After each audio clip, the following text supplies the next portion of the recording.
What's going on, everybody? Top 10 Pokemon back. Folks, thank you for joining me once again for a Pokemon card Auctions of the Week recap. In today's video, we'll be touching on the Black Label Burger Chew. It's kind of come up a bit in price compared to what it was selling for, so we'll be talking about that.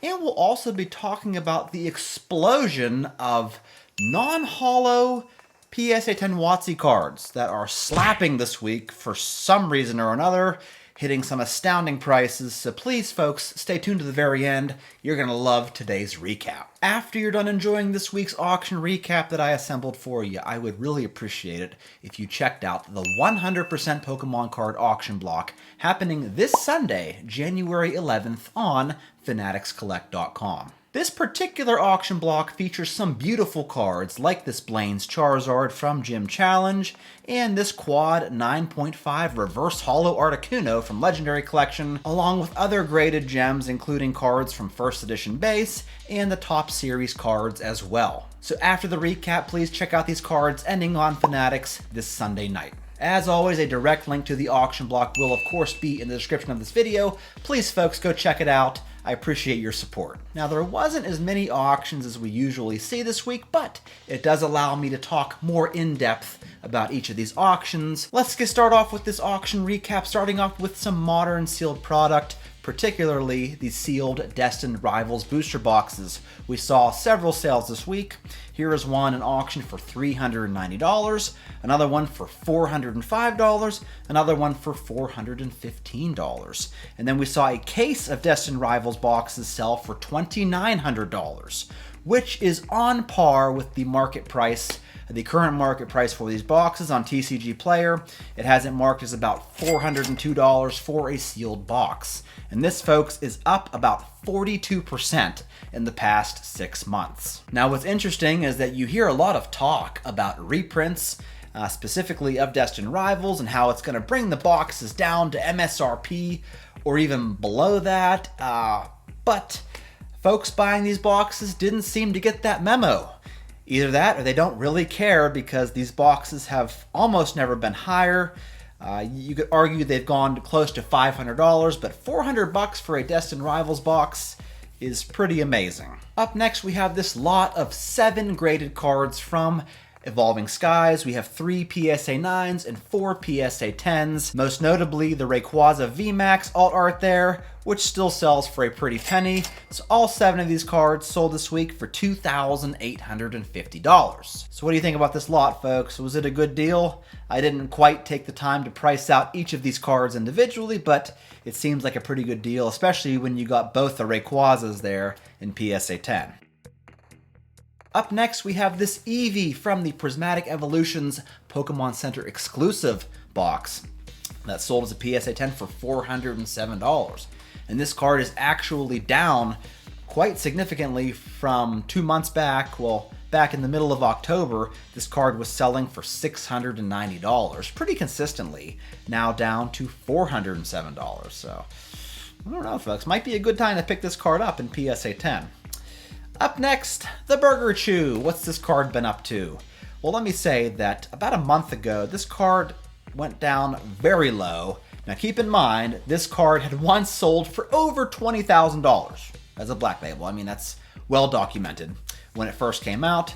But then a few months later, it came down to the price of like $1,526, $1,455, and actually got down all the way to $1,100 for a black label copy. But the past week, it kind of came up a bit, selling for over $2,000. Here's a sale for $2,025, up to about $2,075. So, is this card as a black label bouncing back? Certainly not to the heights of $20-some thousand. I do not believe that this card would ever get back to that amount. What do you think, folks? Would you ever pick up a black label of this card? Let me know. Check this out, folks. This was very interesting to me. I don't know. It is this PSA 10 Crawdaunt from Crimson Invasion that was being auctioned off with a starting bid of $149. And as you can see here, it ended and nobody bid on it. I don't know why. We also saw this Whirlipede from Chilling Reign that graded a PSA 10 and also did not sell for $125. And then we saw this Sizzlipede from Battle Styles. Yes, this common Sizzlipede that had a starting bid of $45, and lo and behold, nobody bid on it. And my question to you, to anybody who's willing to answer, who on earth is grading these cards? Who thought, I got a common Sizzlipede here from Battle Styles, a phenomenal set. I'm gonna send it in for grading. That'll make me some big bucks. Here we have the Pikachu V Union cards from Celebrations. There are 4 cards total, all graded PSA 10, sold collectively for $888.88. Now, you know me, folks. If you've watched this channel, I am not a fan of cards that you have to piece together. Like the Heart Gold, Soul Silver Legends cards, I don't like those cards because there's 2 of them and they're just awkward. You can't put them in a binder properly. I don't know. So this here has 4 cards, so I really don't like it, but I was very surprised to see the price tag of almost $900 for all 4 of these cards. On to a couple of XY era cards. Here is a Holo Kingdra from Primal Clash that sold as a PSA 10 for $405. Now this is not a full art card. This is more like a 3/4 card in terms of art, but it's just considered a regular holo. It's very unique to the XY era, particularly Primal Clash.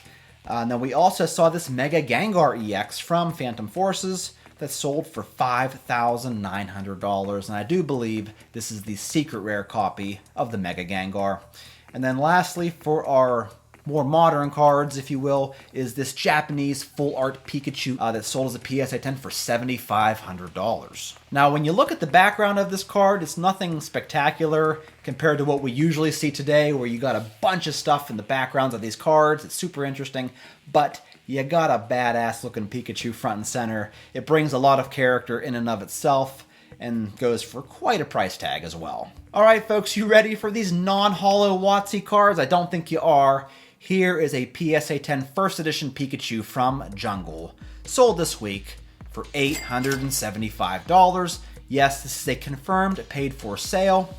Now, believe it or not, this card has actually gone a little bit higher in the past. We really haven't seen a price like this since 2020, where it went for closer to $1,000. So $870 is a phenomenal price for this card. We also saw from Jungle this First Edition Spearow that sold for $232.50. That's right, a common Spearow sold for that much. And we also saw a First Edition Lickitung, also from Jungle, that sold for $300. And it gets crazier than that. Here we have a non-holo First Edition Zapdos from Fossil. This sold as a PSA 10 for $898. A non-holo, folks. $898. Here is an unlimited non-holo Dark Charizard from Team Rocket, sold for $915. Here we have a holo Snorlax from Jungle. This is the unlimited copy that sold as a PSA 10 for $5,212. We saw 2 reverse holo cards from Legendary Collection. Here's a PSA 10 Machamp that sold for $3,550. And this right here was not an auction, but it was a confirmed paid for sale. And it was super interesting. Is the PSA 10 Reverse Holo Eevee from Legendary Collection that sold for an even $10K. I saw 1 card from the E-Series that was this Entei Holo from Aquapolis that sold for $3,550. From EX Holon Phantoms, we saw this Rayquaza, which is a non-holo, sell for $710.